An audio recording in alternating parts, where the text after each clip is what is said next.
कोविड-19 बेरामनि मुङाव आसामनि गिबि मन्थ्रि डक्टर हिमन्त बिश्व शर्माया PPE किट आरो सैनिटाइजार बायनायाव जाख्ल'नायनि अजदाव दिनै आसाम तृणमूल कंग्रेस हानजाया गुवाहाटीआव राजभवन चलो मुंनि मोनसे हेंथायारि हाबाफारि खालामो। लोगोसे बे जाख्ल'नायनि बिथिङाव CBIनि नायबिजिरनायनि दाबियाव हादरनि गाहाय मन्थ्रिनिसिम हादरसा बेंगिरिनि दारै गांसे गोसोखां बिलाइ दैथायहरो। बे हेंथायारि हाबाफारियाव हादरसानि गुबुन गुबुन जायगानि तृणमूल कंग्रेस हानजानि मावथिफ्रा बाहागो लायो। मुख्यमंत्री ढूंढते हिसाब लगे मुख्यमंत्री ढूंढते हिसाब लगे हिमंत बिश्व गिरफ्तार करो हिमंत बिश्व गिरफ्तार करो।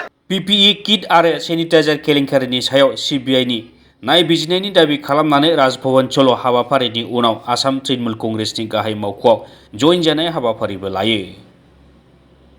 ब्युरो रिपर्ट समनि रादाब।